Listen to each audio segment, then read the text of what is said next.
우리 지난 시간 예수님께서 12제자를 이제 세우셨습니다. 그리고 12제자와 함께 산에 계셨던 예수님께서 가버나움으로 들어가십니다. 한 집에 머물기 위해서입니다.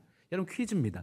가버나움에 예수님께서 들어가신 이 집은 누구의 집일까요? 찬양대가 제가 너무너무 은혜롭습니다. 우리 찬양대 한번 격려 박수 한번. 찬양대에서 베드로의 집이라고 답이 나왔습니다. 여러분 베드로의 집으로 이제 예수님께서 다시 제자들과 함께 들어가셨습니다. 베드로의 집은 예수님께서 갈릴리 사역의 전초기지였습니다. 또 당신께서 쉬시는 또 안식의 처소였습니다. 아마 베드로의 집에 들어가서 쉬기 위해 또 다음 사역을 준비하기 위해 들어가신 것 같습니다. 자, 그런데 여러분 어떤 일이 벌어집니까? 예수님께서 베드로의 집에 들어가셨다는 소식이 들리자마자 소문이 쫙 퍼진 겁니다. 또다시 무리들이 계속 몰려옵니다. 여러분 이 사람들이 누굽니까? 그냥 무리가 아닙니다. 귀신 들린 자들, 병든 자들, 그리고 그들의 가족들입니다. 수없이 많이 밀려오는 겁니다. 왜요? 예수님을 통해 낫기 위해서입니다. 자, 이들은 모두 사연이 있는 사람들입니다. 예수님을 애타게 부르습니다. 예수님 나와서 좀 고쳐주십시오. 제 몸이 너무 아파요. 제 아이의 이 병을 좀 고쳐주세요. 우리 어머니 좀 낫게 해주세요. 모두가 막 신음소리가 들립니다. 절규가 들린다는 것이죠. 이때 마가는 오늘 본문을 기록하며 예수님의 모습을 이렇게 설명하고 있습니다. 20절을 한 번 더 띄워주십시오. 20절에 보면 예수님이 무엇하고 계십니까? 식사할 겨를도 없는지라. 여러분 그냥 우리가 넘어가서는 안 됩니다. 무리가 밀려오고 예수님은 이제 조금 쉬시려고 했는데 식사할 겨를조차 없습니다. 직역하면 빵 한 덩어리 먹을 수 없었더라 이렇게 됩니다. 베드로의 아내와 장모는 아마 식사를 푸짐하게 차렸을 겁니다. 예수님께서 허기진 배를 움켜쥐고 이제 식사하시려고 하니 밖에서 신음소리가 들리는 겁니다. 사람들이 웅성웅성거리고 예수님 도와주세요. 그러면 여러분 금강산도 식후경 아닙니까? 먹고 해야죠. 다 먹고 살자고 하는 일인데 예수님 한술 뜨시고 그렇게 나가셔도 되지 않습니까? 그런데 우리 예수님 그러지 않으십니다. 식사할 겨를도 없었더라. 빵 한 조각 드시지 않습니다. 왜요? 밖에 있는 당신의 백성들의 그 신음소리가 마음에 걸렸기 때문입니다. 우리 예수님 밖으로 나가십니다. 그리고 한 명 한 명 한 번에 고칠 수 있음에도 우리 주님은 무리를 한 번이 아니라 한 명 한 명 만져주십니다. 그들에게 다가가시고 식사할 겨를조차 없이 그냥 치유해 주십니다. 회복시켜 주십니다. 여러분 동일합니다. 이 자리에 우리가 아무리 많은 사람이 모여 있더라도 제가 보니 이 자리에 한 2,000명 2,000분 정도 계신 것 같은데 우리가 아무리 많더라도 10,000명, 20,000명, 10만 명이 모여도 여러분 사람은 군중으로 바라봅니다. 사람은 무리로 바라봅니다. 그런데 우리 주님은 그렇게 보지 않으십니다. 우리를 무리로 보지 않으시고 한 명 한 명 인격적으로 대해 주시고 만나 주십니다. 70억 명 중에 한 사람이 아님을 기억하시기 바랍니다. 여러분 어거스틴이 했던 말 중에 제가 좋아하는 고백이 있습니다. 이 고백입니다. 하나님은 이 세상에 사랑할 사람이 단 한 명밖에 없는 것처럼 우리 각자를 사랑하신다. 우리를 사랑하시는 게 아닙니다. 이 세상에 사랑할 사람 한 명밖에 없는 것처럼 우리 각자를 똑같은 사랑으로 누구는 많이 주고 누구는 작게 주고가 아니라 당신의 생명을 전부를 바치시며 우리 모두를 똑같은 사랑으로 우리 모두를 사랑해 주시는 줄 믿습니다. 우리 예수님께서 이렇게 우리를 사랑해 주십니다. 배고픔과 고단함을 뒤로하고 무리들을 향해 달려가셨습니다. 자, 그런데 의외의 사건이 발생합니다. 이렇게 무리를 고쳐주는 가운데 예수님의 가족이 나사렛에서 50km 이상 떨어진 곳에서 그의 어머니와 마리아와 동생들이 예수님을 찾으러 온 것입니다. 이게 어떻게 된 일일까요? 21절에 있습니다. 우리 21절 같이 읽겠습니다. 예수의 친족들이 듣고 그를 붙들러 나오니 이는 그가 미쳤다 하더라. 여러분 예수님의 가족이 온 이유가 무엇입니까? 소문을 들은 겁니다. 나사렛에서 지금 가족들이 집에 머물러 있는데 예수가 미쳤다는 소문이 들린 겁니다. 여러분, 그러니 이들이 지금 가버나움에 온 것은 예수님을 붙들러 가기 위함입니다. 여러분, 붙들라는 말이 무엇입니까? 그냥 데리고 가는 게 아니라 강제로 잡아서 끌고 가기 위해 오셨다는 말입니다. 여러분, 놀랍지 않습니까? 지금 이들은 예수님이 어떤 분인지 믿지 못하고 있습니다. 여러분, 이 당시엔 가문의 명예를 중시하던 사회였습니다. 한 사람의 잘못은 가문의 수치가 되었습니다. 그러니 예수가 미쳤다. 이 소문이 들리니 참을 수가 없는 겁니다.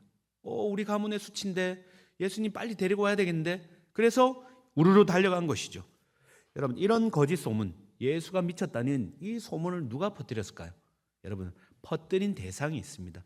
당시의 기득권자였던 바리새인과 서기관들입니다. 그들은 예수님이 사사건건 충돌하니 자신들과 눈에 가시였던 겁니다. 그래서 예수가 미쳤다는 소문을 내고 그 소문을 통해 가족들이 몰려온 것이죠. 예수님은 여러분 가장 가까운 가족에게조차 오해를 받으셨습니다. 예수님은 우리의 몸과 똑같은 육신을 입고 이 땅에 오셨습니다. 여러분, 그럼에도 불구하고 그분은 저기 멀리 있는 바리새인 서기관들은 그러려니 이해할 수 있지만 가장 믿어줘야 하고 사랑해줘야 할 가족조차 예수님을 오해하고 있습니다. 여러분, 이런 모습은 우리에게 적용해 보면 예수님이 오해받고 있다는 것은 우리에게 위로가 됩니다. 왜 그렇습니까? 예수님을 믿는 것 때문에 이 자리에 계신 분 중에 가족에게 받아야 하는 어려움, 핍박, 오해를 당하고 계신 분이 이 자리에 있기 때문입니다. 그러지 않습니까? 아니, 믿어도 적당히 믿어야지. 교회도 적당히 가야지. 뭐가 그렇게 교회에 뭐가 나온다고, 예수가 뭐가 좋다고 그렇게 믿고 적당히 믿어. 예수에 왜 미치고 교회에 미쳤냐? 여러분, 그런 말 듣지 않습니까? 들어본 적 없으십니까? 가족의 오해만큼 힘든 것도 없습니다. 앉혀놓고 말로 설명해 주려 해도 듣지를 않습니다. 차라리 들어주면 좋은데, 안 믿는 사람들이 볼 때 그들의 눈에는 예수를 믿는다는 것, 교회에 다닌다는 건 이해 못할 일이기 때문입니다. 그들은 이해할 수 없습니다. 여러분, 오늘 본문의 주님을 꼭 기억하시기 바랍니다. 배척당하시고 오해받으시고 멸시받으셨던 주님이, 우리 주님이 성도의 마음, 당신의 자녀들의 마음을, 그리고 믿음을 지켜야 하는 그 외로움을 누구보다 우리 예수님께서 잘 알고 계심을 믿으시기 바랍니다. 우리 예수님이 그런 경험이 있으시기 때문입니다. 여러분, 예수님은 가족의 오해만 겪으신 게 아닙니다. 서기관들을 통해 이제 더 심한 공격을 받습니다. 22절입니다. 예루살렘에서 내려온 서기관들이 예수님을 무엇이라 말합니까? 그가 바알세불이 짚혔다며 또 귀신의 왕을 힘입어 귀신을 쫓아낸다 하니, 여러분, 한마디로 이겁니다. 예수님이 귀신 들렸다는 겁니다. 귀신의 왕이 들어와서 그 귀신의 힘을 빌려 다른 사람의 귀신을 들린 걸 쫓아낸다는 것입니다. 여러분, 서기관은 율법에 융통한 사람들이었습니다. 그들의 한마디는 굉장한 권위가 있었습니다. 사람들이 들으면 그렇구나, 묻지도 따지지도 않고 받아들이던 그런 권위가 있는 사람들이었습니다. 인정받는 이들이죠. 그런데 이 사람들이 지금 첫 번째, 예수가 미쳤다. 두 번째, 귀신 들렸다. 여러분, 이렇게 결론 내고 선포하고 있는 것입니다. 이들은 예수님이 병자를 고치고 귀신 들린 자를 치유하는 걸 분명히 두 눈으로 봤습니다. 그러면 여러분, 무엇을 봐야 됩니까? 저분이 하나님의 아들이 맞구나. 말씀하신 대로 무언가 있구나. 여러분, 그래야 되는데 이 사람들은 믿지를 않는 겁니다. 오히려 힘센 귀신의 왕을 통해 다른 귀신을 쫓아냈다 정합니다. 여러분, 말이 안 됩니다. 왜 이렇게까지 할까요? 이유는 안 합니다. 그냥 예수님이 싫은 겁니다. 그냥 맞고 틀리고는 중요하지 않습니다. 그냥 예수님이 싫고 자신들을 사사건건 하는 일에 부딪히고 방해하니 옆구리의 가시처럼 그냥 싫은 겁니다. 여러분, 사람이 싫으면 그 사람의 그림자도 싫다는 말이 있습니다. 사람이 싫으니 어둠이 빛을 싫어하는 것처럼 예수님이 싫은 거죠. 그래서 어떻게든 흠집을 내려는 겁니다. 여러분, 이때 예수님께서 무엇라 말씀하시는지 이들을 향해 귀신의 왕을 힘입어 당신이 지금 이런 이적을 행하는 거 아니냐 이렇게 비난할 때 우리 예수님이 무엇라 말씀하시는지 너무 중요합니다. 한번 잘 들어보십시오. 23절입니다. 예수께서 그들을 불러다가 비유로 말씀하시되 사탄이 어찌 사탄을 쫓아낼 수 있느냐. 여러분 무슨 말씀입니까? 사탄이 어떻게 사탄을 쫓아낼 수 있느냐. 잘 들어봐라 너희들. 한 나라가 서고 한 가정이 있을 때 그 안에서 나라 안에 그 백성들이 스스로 분열하고 다투면, 한 가정 안에 가족이 있는데 분열하고 다투면 어떻게 그 가정이, 그 나라가 온전히 설 수 있겠느냐. 논리적 모순이라는 겁니다. 만약 사단이 자신의 쫄개인 귀신을 쫓아낸다면 그건 자기 왕국을 스스로 무너뜨리는 일이라는 겁니다. 말이 안 된다는 것이죠. 예수님이 지금 비유로 말씀하시는 겁니다. 그리고 비유의 핵심이 27절에 있습니다. 27절입니다. 사람이 먼저 강한 자를 결박하지 않고는, 여러분 이 비유의 뜻이 무엇인지를 제가 가로로 쳐놨습니다. 여러분 사람이 무엇입니까? 누굽니까? 예수님입니다. 강한 자는 사단입니다. 예수님께서 그 강한 자를 결박하지 않고는 그 강한 자의 집에 들어가 무엇을요? 세간이 무엇입니까? 사단에게 눌리고 묶여있고 조종당하는 그 백성들입니다. 그들을 자유케 할 수 없다는 것입니다. 중요한 게 무엇입니까? 사단의 세력을 먼저 꺾어야, 사단의 세력을 꺾으면 귀신이 떠나가고 그 백성들이 자유케 된다는 것이죠. 그래서 여러분 예수님께서 귀신 들린 자를 치유시켜 줬습니다. 무슨 말입니까? 사단의 세력을 꺾었다는 말입니다. 사단이 힘을 못 쓴다는 거죠. 자유케 되었다는 말입니다. 결박된 걸 풀어줬다는 것입니다. 여러분 예수님이 이 땅에 오신 이유가 무엇입니까? 이 땅에 사단이, 죄가 왕노릇하던 것을 우리 주님이, 강하신 주님께서, 우리가 어떻게 벗어날 수 없으니 강하고 능하신 주님께서 이 땅에 오셔서 우리를, 사단의 세력을 꺾으시고 우리를 죄와 사망에서, 사단의 종노릇하던 인생에서 건져내신 줄 믿습니다. 여러분 이 방법이 무엇입니까? 예수님이 어떻게 그렇게 하셨습니까? 골로새서 2장 15절입니다. 골로새서 2장 15절에 이렇게 전하고 있습니다. 통치자들과 권세들을 무력화하여 드러내어 구경거리로 삼으시고 십자가로 그들을 이기셨느니라. 십자가로 이 사단의 세력을, 사단을 꺾으셨다는 말입니다. 창세기 3장 15절의 예언의 말씀이 십자가를 통해, 골로새서 2장 15절을 통해 성취된 말씀입니다. 창세기 3장 15절, 여자의 후손은 예수님께서는 내 머리를, 사단의 머리를 상하게 할 것이요 너는 그의 발꿈치를 상하게 할 것이라. 여러분 이 그림의 똑같은 그림의 모습입니다. 예수님께서 십자가를 통해 사단의 권세와 그 세력을 완전히 짓밟아 놓으셨습니다. 머리통을 밟아 놓으신 것이죠. 그래서 여러분 공생의 기간에 예수님께서 귀신을 내어 쫓은 사건은 그냥 그저 한 사람을 치유한 사건이 아닙니다. 병자를 치유한 건 그냥 한 사람을 고친 사건이 아닙니다. 여러분 십자가에서 완성될 이 승리의 사건을 미리 보여주신 영광스러운 사건이라는 겁니다. 여러분 강한 자를 결박하고 그리고 사단을 결박하고 영혼들을 구원해 내신 이 사건, 하나님 나라가 이 땅에 임했음을 보여주고 계신 겁니다. 자, 문제는 서기관들입니다. 믿지 않는 자들입니다. 분명 예수님께서 이런 이적을 보여주셨음에도 그들은 꼬아서 봅니다. 귀신 들렸다. 귀신의 힘을 빌린 것이다. 여러분 어떻게 이렇게 마음이 강팍할 수가 있습니까? 증거가 없는 게 아닙니다. 기적이 없어서가 아닙니다. 여러분 오늘날 이 시대를 한번 잘 보십시오. 이 시대에 교회가 이 땅을 향해 나가며 예수 그리스도를 전하고 있습니다. 여러분 기적이 없는 게 아닙니다. 이적이 나타나는 게 아닙니다. 이적이 나타나지 않는 게 아닙니다. 실제로 주님의 능력과 복음의 능력이 증거되고 있습니다. 그럼에도 불구하고 사람들은 인정하지 않습니다. 받아들이지 않습니다. 왜 그렇습니까? 마음이 닫혀있고 굳어있기 때문입니다. 자신들의 탐욕과 정욕에 묶여있고 그리고 사단의 종로로 타는 줄도 모른 채 이리저리 끌려다니며 여러분 예수님을 부인하고 대적합니다. 관심이 없습니다. 여러분 이것이 바로 죄인들의 특징입니다. 여러분 결국 이 서기관들을 향해 예수님께서 비유의 결론으로 이렇게 선포하십니다. 28절, 29절. 28절 제가 29절 우리 성도님들 읽어주십시오. 내가 진실로 진실로 너희에게 이르노니 사람의 모든 죄와 모든 모독하는 일은 사하심을 얻되. 누구든지 성령을 모독하는 자는 영원히 사하심을 얻지 못하고 영원한 죄가 되느니라. 우리 예수님께서 믿지 않는 자들 향해 경고의 말씀을 하고 계십니다. 본문에 보시면 용서받을 수 있는 죄와 용서받을 수 없는 죄가, 영원한 죄가 구분되어 있습니다. 여러분, 먼저 용서받을 수 있는 죄는 무엇입니까?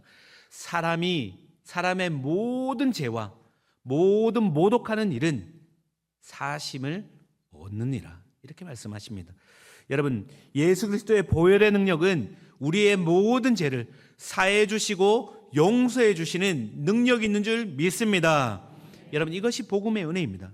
여러분, 혹시나 이전에 지었던 죄로 말미암아, 혹시나 남몰래 지었고, 혹시나 내 안에 남몰래 계속 정죄감이 드는 그런 죄가 있습니까?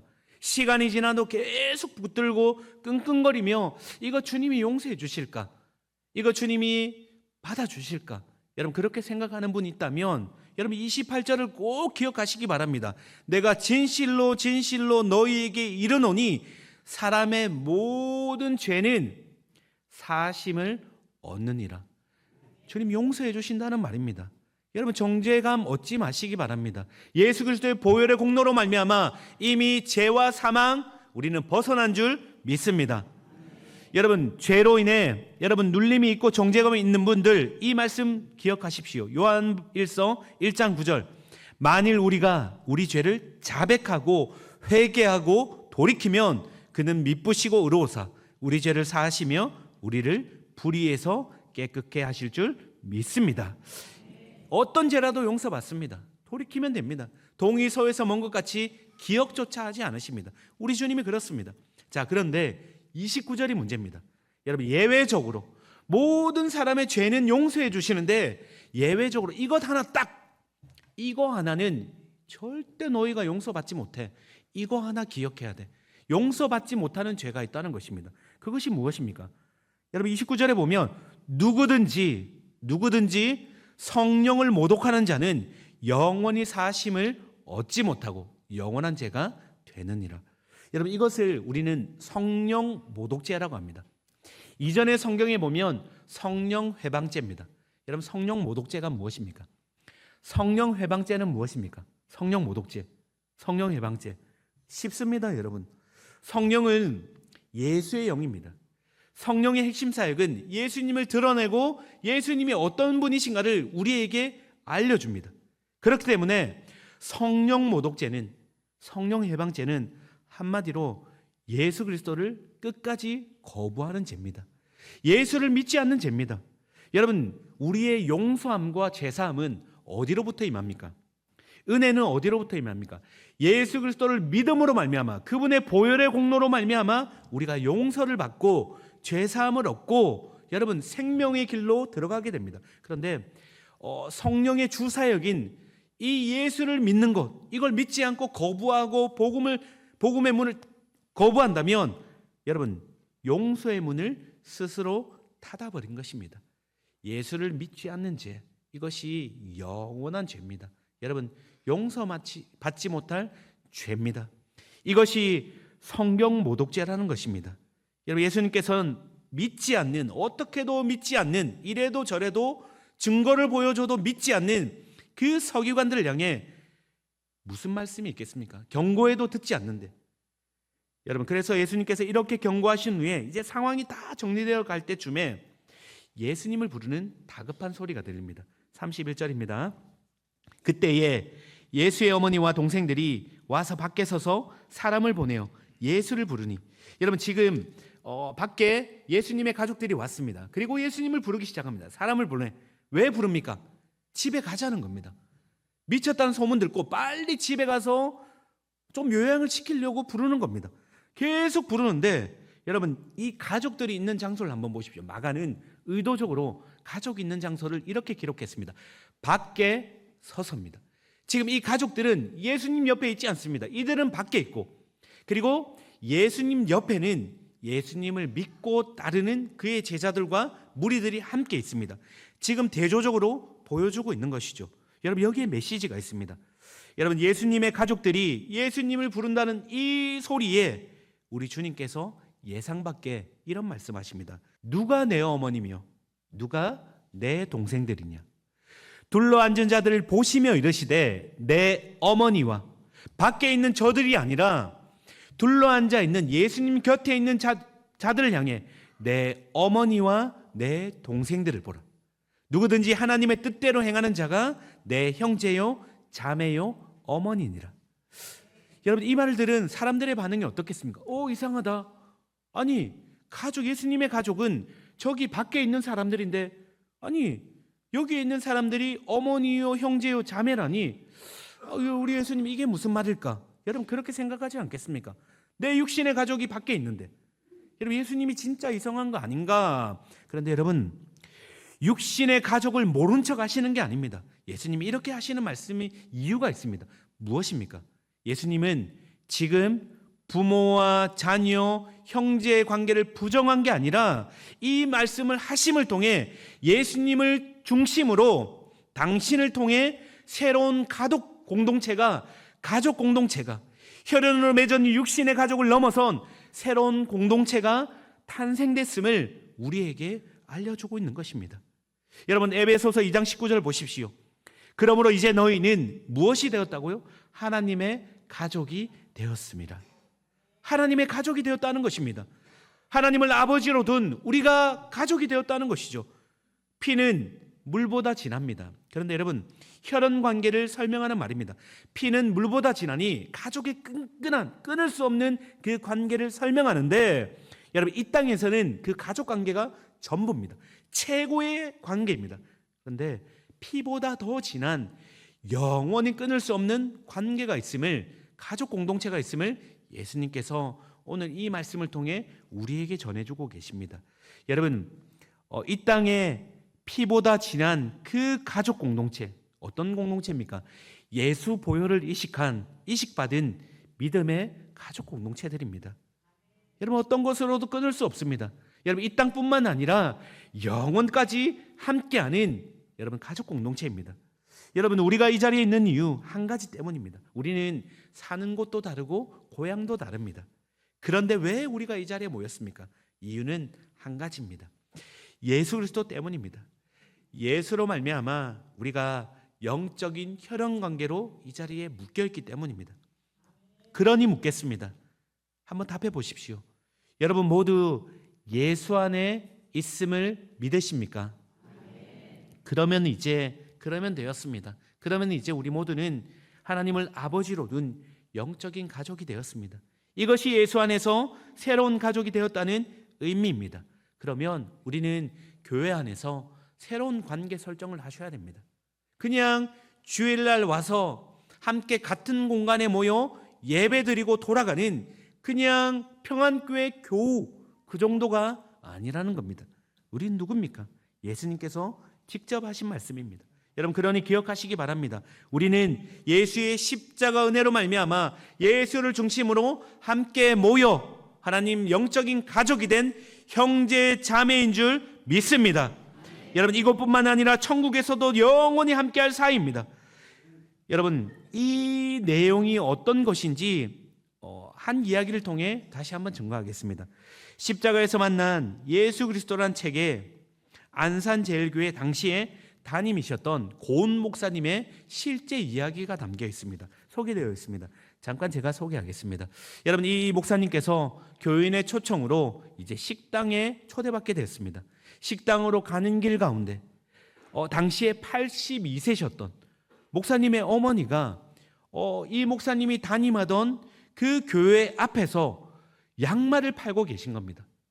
양말을 팔고 계신 걸 보며 이 목사님이 너무 놀라서 깜짝 놀라서 너무 놀랐다고 합니다.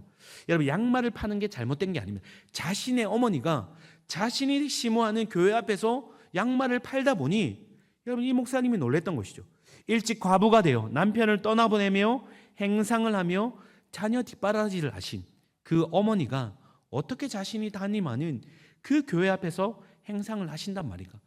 아들은 갈비 먹으러 식당에 가고 어머니는 행상하는 게 말이 되는가? 교인들이 알면 뭐라고 할까? 너무 두근거려서 당장 가던 길을 멈추고 그 어머니께 물건을 팔던 양말을 팔던 어머니께 가서 어머니 이러시면 안 됩니다. 어머니 왜 여기 계십니까?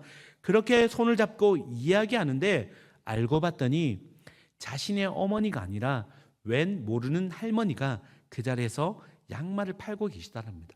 그때 이 목사님의 마음 안에 얼마나 다행인 마음이 들었던지 눈물이 왈칵 흘러내리더랍니다. 그리고 이 할머니가 이렇게 대답합니다. 모르는 사람이 손을 잡으니 누구요? 나는 아들이 없소. 그렇게 하기에 어머니 어르신 제 어머니도 제가 12살 때 세상을 떠나 장사하면서 저를 가르치셨습니다. 어머니 생각나서 제가 할머니 손을 붙잡았습니다. 이 말을 하고 할머니가 팔던 양말을 사서 집으로 가져왔다고 합니다. 그리고 사모에게 주니 사모가 묻습니다. 웬 양말입니까? 그랬더니 그냥 설명하기가 힘드니 그냥 신으시면 됩니다. 이렇게 이야기하는 가운데 그 순간 성령께서 목사님의 심령 안에 이렇게 물어오셨습니다. 내 어머니가 누구냐? 내 형제 자매가 누구냐? 내 어머니가 이곳에서 장사 안 하는 게 그렇게 기쁘고 감사하더냐? 그렇게 눈물 나도록 감사하더냐? 여기 있는 모두가 너의 어머니고 너의 형제고 너의 자매다. 너의 가족만 가족이 아니라 이들 모두가 너의 가족이다. 여러분 이 말씀 앞에 목사님이 많이 회개하셨답니다. 성도 여러분, 오늘 이 자리에 우리 모두에게 성령님께서 이렇게 묻습니다. 내 형제 자매가 누구냐? 혈육으로 맺어진 그 가족만 가족이더냐? 예수 피로 맺어진 예수 가족이 있습니다. 그래서 여러분 좌우에 우리 평안교회 함께하는 이 가족들은 여러분 그냥 교우가 아닙니다. 우리 모두의 영적인 가족입니다. 우리가 그동안 잊고 있었던 겁니다. 여러분 저는 누차 말씀드렸습니다. 여러분 제가 우리 성도님들이 하는 그 식당에 갔을 때 여러분 그 식당이 제일 맛있습니다 했던 이유도 여러분 여기에 담겨 있습니다. 왜 그렇습니까? 저의 형제, 저의 자매가 운영하는 식당이기 때문입니다. 저는 실제로 그렇습니다. 우리 성도님들이 하는 식당이 제일 맛있고 우리 성도님들이 만드는 빵이 제일 맛있고 우리 성도님들의 사업장이 잘 됐으면 좋겠습니다. 때로는 그러지 못할 때가 있습니다. 신방하다 보면 어려움이 있고 힘겨움을 경험하는 성도님들이 있습니다. 그러면 여러분 내 형제요 내 자매이기 때문에 영적으로 맺어진 가족이기 때문에 제 마음에 아픔이 있습니다. 왜요? 우리 주님의 마음이 이와 똑같기 때문입니다. 여러분 우리 평안교회 안에는 지금도 육신의 아픔 때문에 씨름하는 성도님들 계십니다. 갑자기 찾아온 이 항암 때문에 씨름하며 애쓰는 우리 성도님들 계십니다. 수술하고 난 후에 또 회복의 그 과정을 거쳐야 되고 또 항암 치료하는 가운데 부작용 때문에 힘들어하고 또 우리 성도님들 중에는 이 항암의 과정을 잘 이겨내신 성도님도 계시고 또 다 넘어갔다 싶었는데 다시 재발해서 다시 힘겨운 싸움을 하는 내 형제요 내 자매가 있습니다. 사랑하는 성도 여러분, 우리는 우리의 육혈연으로 맺은 육신의 가족만 내 가족이 아닙니다. 기억하십시오. 주님이 오늘 하시는 말씀이 무엇입니까? 누가 내 형제고 내 자매냐? 여러분 조금 용서해 주십시오. 우리 가족들 아닙니까? 가족은 조금 잘못해도 또 조금 실수해도 여러분 품어주지 않습니까? 주님이 말씀하신 대로라면 우리는 영적인 가족입니다. 내 형제고 내 자매입니다. 내 어머니입니다. 조금 용서해 주시고 넉넉히 품어주시고 좀 봐주시고 그러면 좋겠습니다. 여러분 저는 우리 실버 어르신들 제 마음은 저희 어머니라서 110살, 120살 오래오래 건강하게 사셨으면 좋겠습니다. 저와 함께 우리 평안교회에서 함께 오래 계셨으면 좋겠습니다. 그래서 제가 믿음 붙들고 계속 선포합니다. 우리 권사님들 우리 육신의 연약함이 있을지라도 우리 평안교회에서 함께 110살, 120살 우리 함께하며 주님 찬양하면 좋겠습니다. 우리 권사님들, 우리 집사님들도 마찬가지입니다. 우리 청년들도 마찬가지입니다. 우리의 자녀 아닙니까? 우리 청년들 지금 여러 가지 어려움 가운데 다시 시험 준비를 하는 청년들도 있고 우리 다음 세대들 마찬가지입니다. 우리 모두의 자녀입니다. 영적인 자녀입니다. 여러분 기억하십시오. 우리는 그냥 이곳 가운데서 그냥 함께 한 공간에서 예배드리고 돌아가는 그런 사람들이 아닙니다. 주님의 피값으로 생명 다해 당신의 생명을 주어가며 무엇을요? 우리를 영적인 가족으로 묶어주신 줄 믿습니다.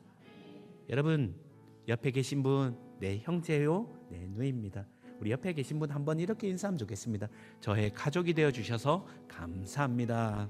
이제는 우리 주 예수 그리스도의 은혜와 하나님 아버지의 무한하신 사랑과 성령의 교통교제 충만하심이 예수 그리스도의 보혈의 공로로 말미암아 함께 영적인 가족 공동체가 되어 이 땅 가운데 하나님 나라를 위해 또 이 땅에 죽어가는 영혼들을 건져내기 위해 제자의 삶을 살아가기 소원하는 이 자리에 있는 모든 이들의 머리 위에 이제로부터 영원토록 함께 있을지어다.